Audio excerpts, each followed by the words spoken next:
When we finally arrived in London, I wasted no time. I emptied my ship of the romantic literature the venturer had been seeking. I took his echoes and gave him Xyrus honey.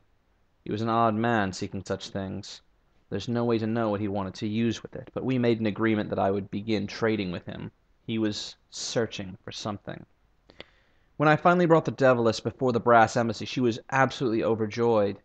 Tears burst out of her eyes, tears strong enough to scorch the very skin from your bones.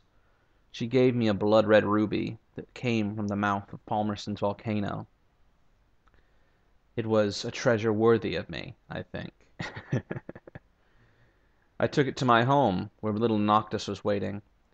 I gave him a tiny bejeweled mask from my journey, and his mother and I watched as he played with it and tore it asunder.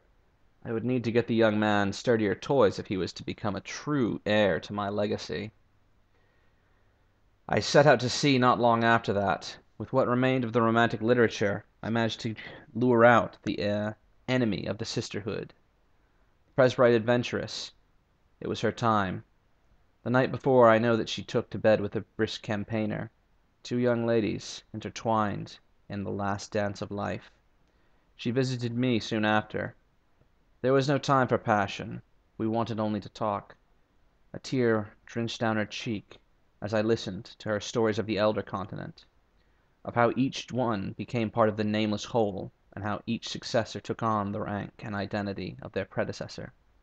The Elder Continent was a place that I could never visit, for even the great Z halted for it. I made sure to keep this safe.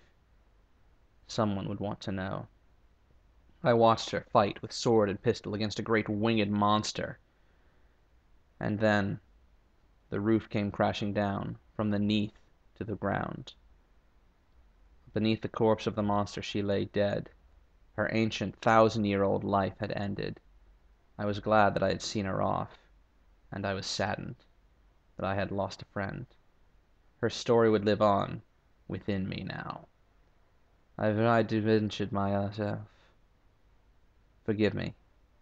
It is hard to speak of it now, but to ease my pain, I went to visit another friend.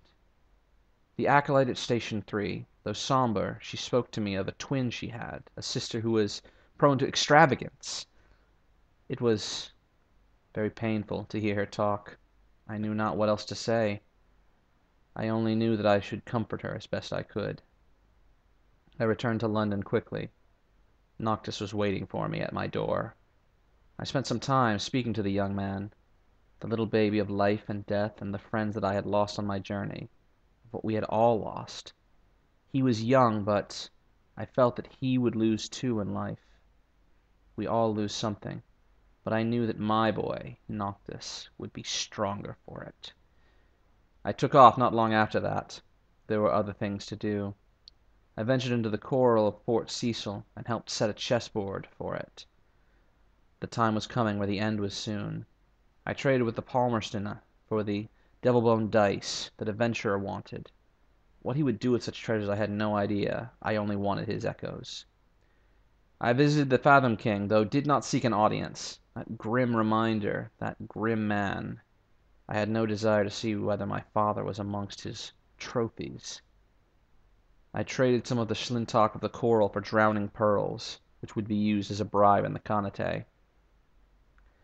I used it to give my chef a chance to learn. I do not know what he found in the Khan, though I followed him, paying off my way with drowned pearls to the white and gold cloaks of the Connate. I don't know what he saw. A man and a woman eating noodles, perhaps? But he said that he was ready to create his feast. I gave him a flute core from a lorn fluke I had killed, and then he told me who his great benefactor was, the Fathom King. A shudder went down my spine. But I had seen it this way through. Perhaps it would be time. He told me to pick up wine in London and head my way out to the Fathom King's hold, for there we would feast. Once again I spoke to the acolyte on my way back home. She told me of a metal forming in the body when a drug was used to ease sorrow, and how she removed it. Was she looking for this metal? Was she looking for the metal in her sister? I don't know. There's much that I didn't know. In the Corsair's forest, I picked up a package of souls for the man with the one eye and the sharp knife. I admit, I'm beginning to grow tired of his constant requests. Perhaps it's time my relationship with him ended. I managed to meet with Noctis one last time before taking out to sea again. I gained myself, before this journey home, a sunburnt cinder of the udder shroom. The giant mushroom gave me a piece of the cosmos that radiated with an unholy color. Someone would want it. Someone had to. This, though, I could not give to my son. When I returned home, I talked with him again of the sea, and this time he talked. Noctis told me that he wanted to see the Z for himself. He wanted to become a Zailor. Originally I was against it, as was his mother, but I remembered my own father, and my own wish to see the Z. Whether or not I permitted it, Noctis would go. So I decided to give my blessing, and to ensure that he would come home. The boy would either learn to love the Z, or be scared back to land. So long as he lived, either way was fine with me. Right after this talk, the Deviless came to me. She was crying for what she had lost in Palmerston. I consoled her as only a friend should, my handkerchief being stained with brimstone as she wept. This is a strange place I live in.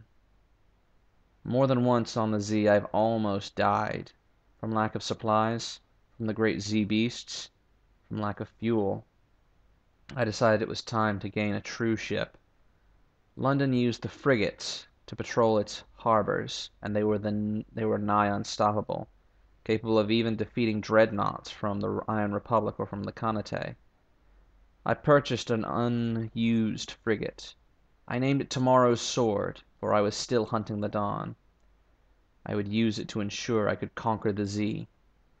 With everything ready, with Noctis on his way to becoming a Zailor, and with my friends dropping or disappearing, their stories ending, I took to the Z again, and left London once more.